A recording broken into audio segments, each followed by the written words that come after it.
Friends, आज अपन discuss करने वाले हैं सेक्शन सी। पहला जो क्वेश्चन है वो क्वेश्चन 27 सेट 3 के अनुसार write a balance chemical equation when piece of aluminium is dipped in sulphuric acid. First है और सेकंड है सोडियम हाइड्रोक्साइड। तो पहला अगर हम बात करते हैं 27 का, फर्स्ट हम अगर बात करते हैं तो अगर एल्यूमिनियम का हम रिएक्शन सल्फ्यूरिक एसिड के साथ करेंगे तो हमें पता है जब मेटल एसिड के साथ रिएक्ट करता है तो क्या बनता है, सॉल्ट और हाइड्रोजन गैस। तो ये बन जाएगा Al2SO4 का whole thrice plus H2 hydrogen gas. ठीक है, हमारा ये बन जाएगा।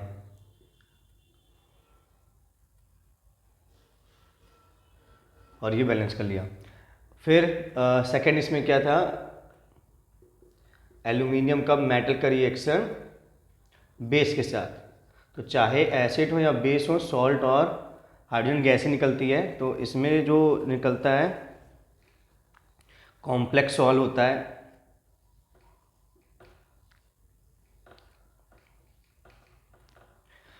ना। इसमें जो सॉल्ट निकलता है वो कैसा होता है, कॉम्प्लेक्स नेचर का होता है।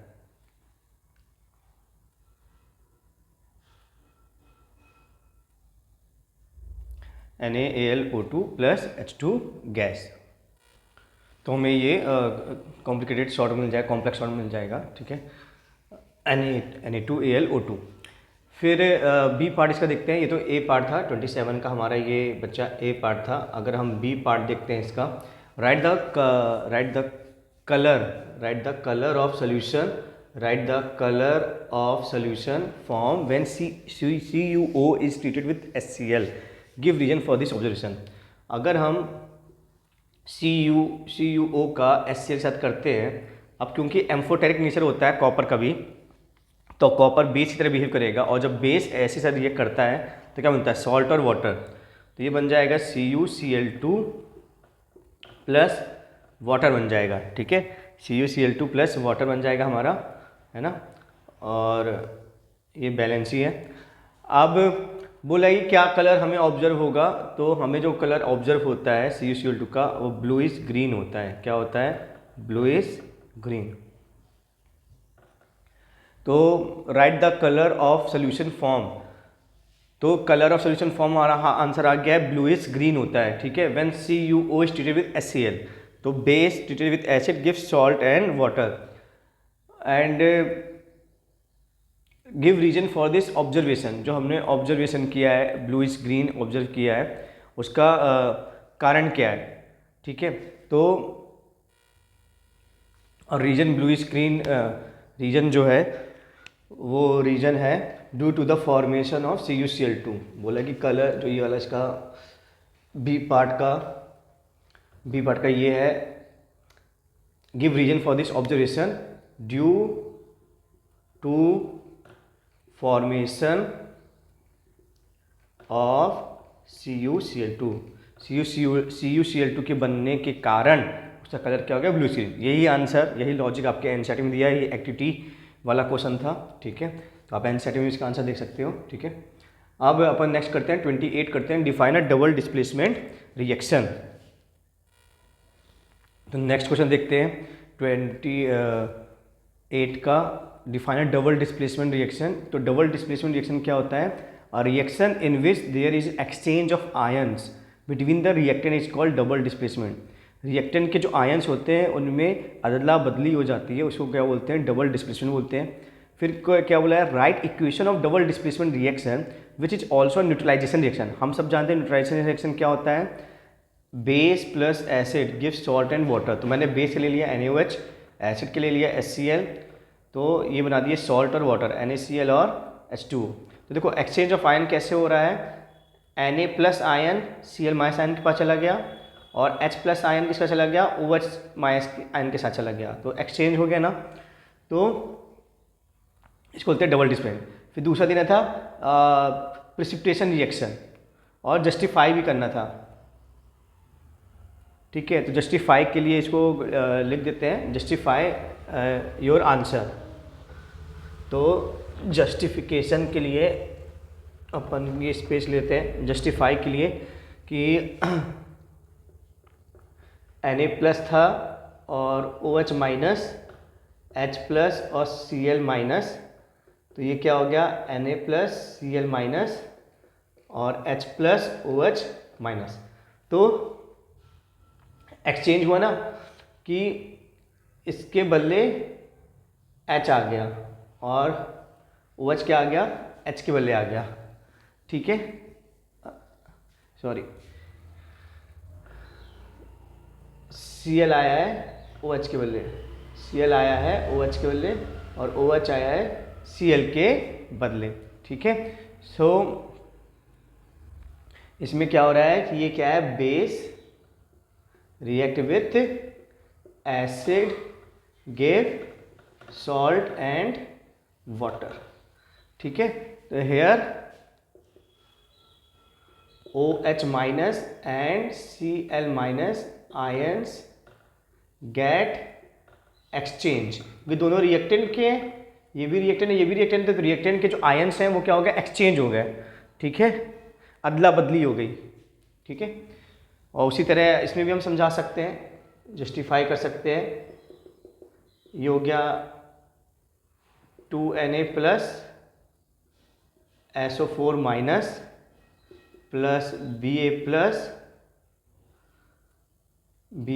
प्लस और क्या हो जाएगा 2Cl माइनस, तो क्या हो गया Ba plus SO4 minus Na plus Cl minus. देखो इसमें किसकी अदला बदली हो रही है, क्लोरीन और सल्फेट की, है ना, क्लोरीन चला गया सल्फेट के बदले और सल्फेट चला गया क्लोरीन के बदले, इसमें एक्सचेंज हो रहा है, ठीक है। So here SO4 minus and Cl minus ions get exchange, यहाँ पे क्या हो रहा है SO4 माइनस और Cl आयंस क्या हो रहे हैं, एक्सचेंज हो रहे हैं। अब क्योंकि रिएक्टेंट क्या है, एक्सचेंज हो रहा है, इसलिए क्या है, डबल डिस्प्लेसमेंट रिएक्शन है। और इसमें जो प्रिसिपिटेट बनता है वो क्या बनता है, हमारा BaSO4, जो कि वाइट कलर का होता है। प्रिसिपिटेट मतलब क्या होता है, नीचे टेस्ट में जम जाना और किसी साथ डिजॉल्व नहीं होना। आई होप आपको ये समझ में आ गया होगा। देखिए नेक्स्ट क्वेश्चन देखते हैं, सेट 3 के अनुसार 29 question. A student has focus the image of an object a student focus the image of an object of height 3 centimeter on a white screen using a concave mirror of focal length 12 centimeter. If the distance of object from the mirror is 18 centimeter, find the value of the following distance of the image. तो हमें distance of the image निकालना है, तो भाई बहुत simple सा ही concept है। इसमें मिरर फॉर्मूला यूज करो 1/v plus 1/u equal to 1/f। अब हमें v निकालना है तो उसका साइन नहीं रखेंगे, u हमेशा निगेटिव होता है, तो u कितना दिया गया है 18 सेंटीमीटर दिया गया है, तो -18। और बेटा जो हमारा कॉनकेव मिरर होता है उसका फोकल लेंथ हमेशा निगेटिव होता है, तो हो जाएगा 1/-12।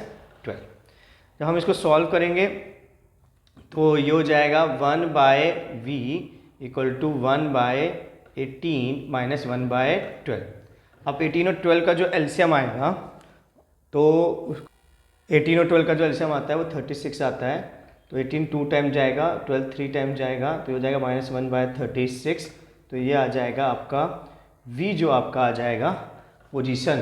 तो पहले का जो आंसर है पोजीशन, v आपका आ जाएगा -36 सेंटीमीटर, ठीक है। फिर हमें हाइट ऑफ इमेज निकालनी है, तो हम जानते हैं मैग्नीफिकेशन जानते हैं, -v/u होता है, विथ साइन रखेंगे तो ये है -36 और u तो हमेशा निगेटिव होता है, तो 18। ये माइनस कट हो जाएगा, ये 2 हो जाएगा, तो क्या हो जाएगा -2। और मैग्नीफिकेशन हमारा होता है HI/HO होता है, तो HI तो हमें निकालना है और HO आपको दिया गया था 3 सेंटीमीटर, तो आपका बेटा जो HI हो जाएगा वो हो जाएगा -6 सेंटीमीटर। तो ये आपकी हाइट ऑफ इमेज भी निकल गया, -6 सेंटीमीटर।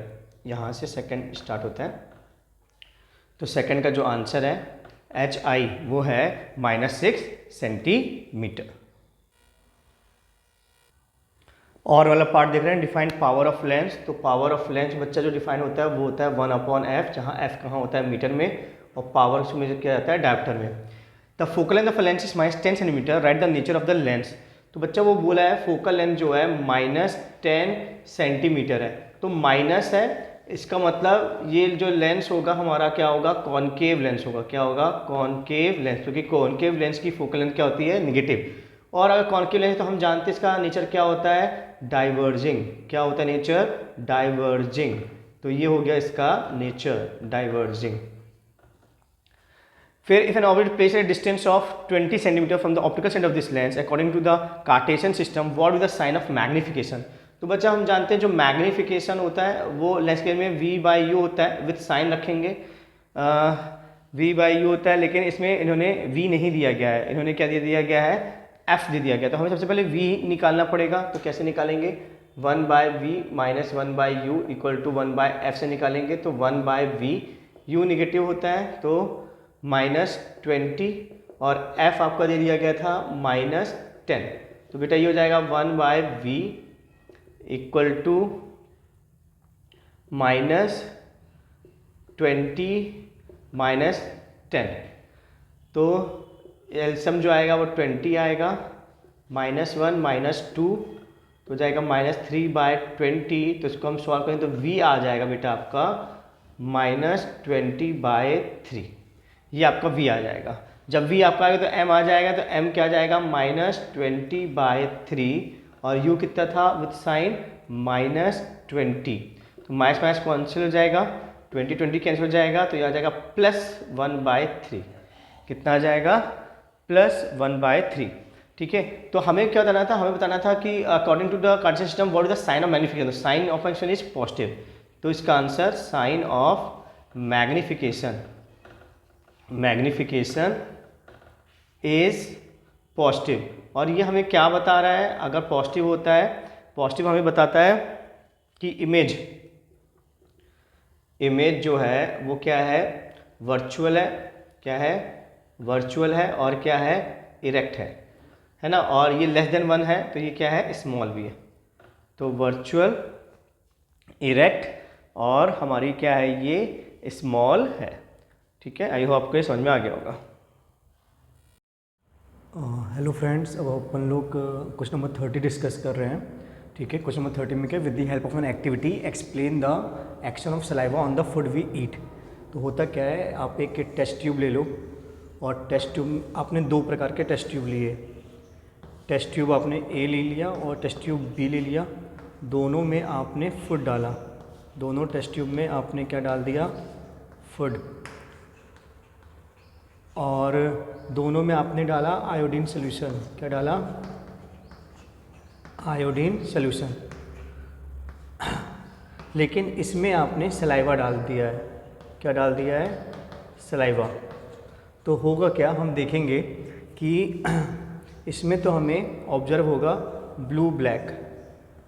जब हम आयोडीन डालेंगे तो इसमें हमें क्या ऑब्जर्व होगा, हमें इसमें ऑब्जर्व होगा ब्लू ब्लैक कलर। लेकिन इसमें नो चेंज, इसमें कोई चेंज नहीं होगा। तो क्यों नहीं होगा, इससे हम समझ सकते हैं कि जो सलाइवा है, इस सलाइवा ने स्टार्च को क्या कर दिया गया है, ब्रेक कर दिया है ग्लूकोज में। ठीक है, सलाइवा ने क्या कर दिया है, स्टार्च को ब्रेक कर दिया है ग्लूकोज में, और इसलिए ये जो टेस्ट है वो शो नहीं कर रहा है। ठीक है, क्योंकि अब वो स्टार्च रहा नहीं, वो ग्लूकोज बन गया है।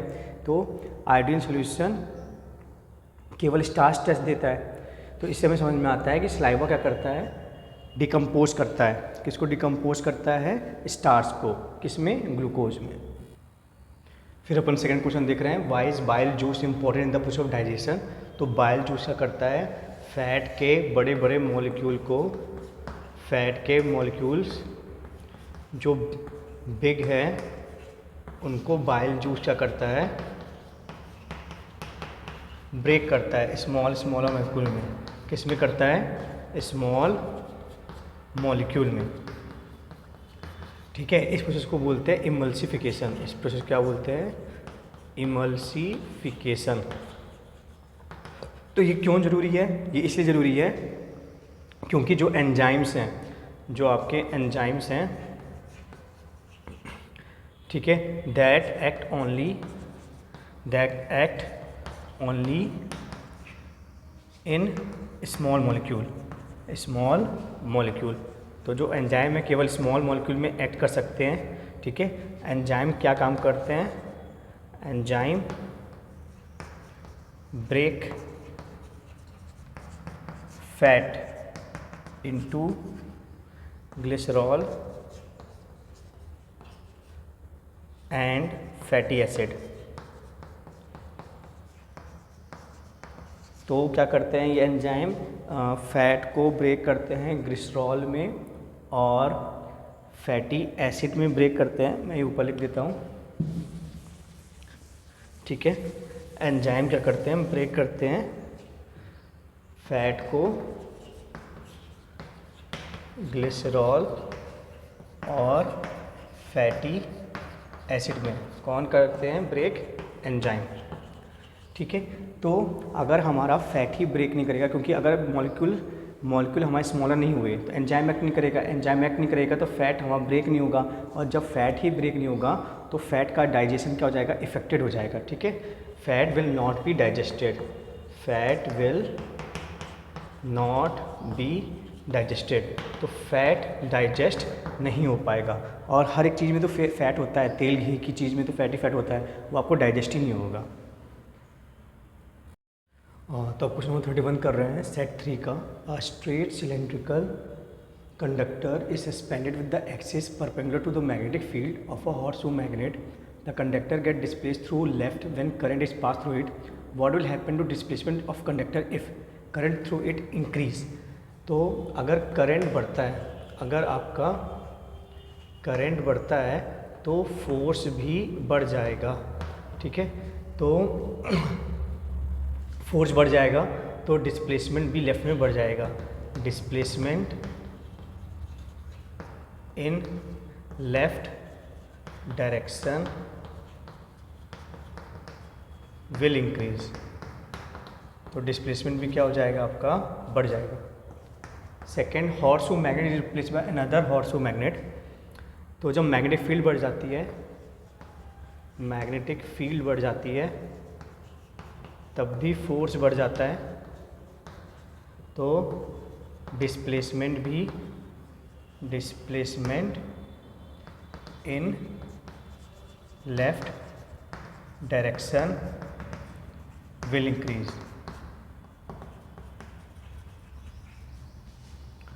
फिर सी है, थर्ड है current direction of current is reversed. तो फोर्स डायरेक्शन रिवर्स हो जाएगी। Force direction get reverse and deflection will be right. और डिफ्लेक्शन क्या हो जाएगा? लेफ़्ट से क्या हो जाएगा? राइट हो जाएगा। आई होप आपको ये सारे पॉइंट समझ में आ गए होंगे।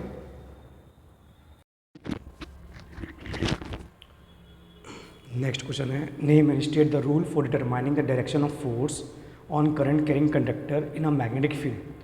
तो मैग्नेटिक फील्ड क्या लगाती है? करंट कैरिंग कंडक्टर पे फोर्स, और उसकी डायरेक्शन निकालने का क्या तरीका है हमारे पास? Fleming left hand rule. तो वही लिखा है, if you stretch thumb, forefinger and middle finger mutually perpendicular to each other, जैसे ये है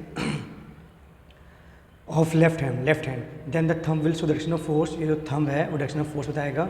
four finger will show direction of field, four finger field direction बताएगी, और मिडिल फिंगर ये बताएगी डायरेक्शन ऑफ करंट। ये उस क्वेश्चन का और का पार्ट है।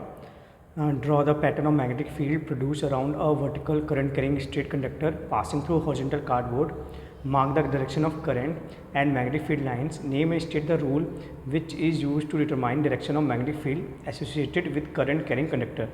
तो आपको जो ये पैरेललोग्राम टाइप का आपको दिख रहा है, ये आपका कार्डबोर्ड है, ये आपका कार्डबोर्ड है, और ये करंट कैरिंग कंडक्टर है जिसमें करंट मैंने शो किया है अपवर्ड। ठीक है, और मैग्नेटिक लाइन ऑफ फोर्स क्या होती है? सर्कुलर होती है, तो उसकी डायरेक्शन क्या है? Anti clockwise. तो वही लिखा है magnetic line direction is anti clockwise. फिर बोला था कि स्टेट द रूल, तो रूल होता है right hand thumb rule. Right hand thumb rule क्या होता है? Hold the current carrying conductor with your right hand, pointing thumb in the direction of current, then the curl of the finger show the direction of field. मान लेते हैं कि ये एक conductor है, ठीक है, इसमें करंट ऊपर जा रहा है, तो मैंने इसको होल्ड किया राइट हैंड से, और थंब मेरा देखो ऊपर है, तो मेरा जो कर्ल है ये कैसा जा रहा है? एंटी क्लॉकवाइज जा रहा है, ठीक है। तो ये एंटी क्लॉकवाइज क्या बताएगा? Direction of field. क्वेश्चन है, how is ozone form in the high level of atmosphere, damage to ozone is a cause of concern, justify the statement. तो आप डायग्राम में दिख रहे हो, जो सन है उससे यूवी रे निकलती है, वो ऑक्सीजन के मॉलिक्यूल को स्प्लिट करता है ओ और ओ में, और एक ऑक्सीजन एटम दूसरे ऑक्सीजन मॉलिक्यूल से कंबाइन होकर क्या बना लेता है? ओजोन। वही लिखा है, UV from sun split oxygen molecule, one atom of oxygen combine with other molecule to form ozone. अगर ओजोन डैमेज हो जाएगा तो क्या होगा? हार्मफुल यूवी रेज आ जाएंगी, क्योंकि ओजोन ही हमें हार्मफुल यूवी रेज से बचाता है, वो हार्मफुल यूवी रेज को अंदर नहीं आने देता है, अर्थ में नहीं आने देता है, ठीक है, एब्जॉर्व करता है। तो अगर ओजोन डैमेज हुआ तो यूवी रे इंटर कर जाएंगी, और यूवी रेज के इंटर होने से क्या होगा? स्किन कैंसर हो जाएगा, स्किन की टैनिंग हो जाएगी, और बहुत सारी अदर बीमारी भी हो जाएंगी। तो लास्ट क्वेश्चन था सेक्शन सी का, draw level diagram to show dispersion of white light and formation of rainbow. तो आप देख रहे हो एक प्रिज्म है, और प्रिज्म में ये आपका प्रिज्म है, और प्रिज्म में क्या पड़ रही है? वाइट लाइट, और प्रिज्म ने क्या कर दिया? वाइट लाइट को 7 कलर में स्प्लिट कर दिया। इसको बोलते हैं स्पेक्ट्रम। क्या बोलते हैं? स्पेक्ट्रम। रेनबो का फॉर्मेशन क्या है? एक ड्रॉप है, ये सन की रे है, सन की रे रिफ्लेक्ट हुई, फिर रिफ्रैक्ट हुई और आई तक पहुँची, और आई ने जब उसको सीधा देखा तो आपको 7 कलर दिख गया। ये बन गया आपका रेनबो। जो आई के पास गई वो स्प्लिटेड लाइट है। तो स्प्लिटेड लाइट क्या होती है? 1 2 3 4 5 6 7 कलर में स्प्लिटेड लाइट हो जाती है, और विबग्योर बन जाता है, ठीक है। और यही विबग्योर को हम क्या बोलते हैं? रेनबो। फिर से देखिए, सन से वाइट लाइट आई, सन से क्या आई? वाइट लाइट आई, और ड्रॉप में क्या हुआ? रिफ्रैक्शन हो गया। जब रिफ्रैक्शन हो गया, यहाँ रिफ्रैक्शन हुआ, यहाँ रिफ्रैक्शन हुआ, यहाँ रिफ्रैक्शन हुआ, तो अल्टीमेटली जो लाइट जब भी रिफ्रैक्शन होता है तो स्प्लिट होती है 7 कलर में। तो आई पर 7 कलर पहुँचे, आई ने उसको पीछे किया, तो हमें आसमान में क्या दिख गया? रेनबो।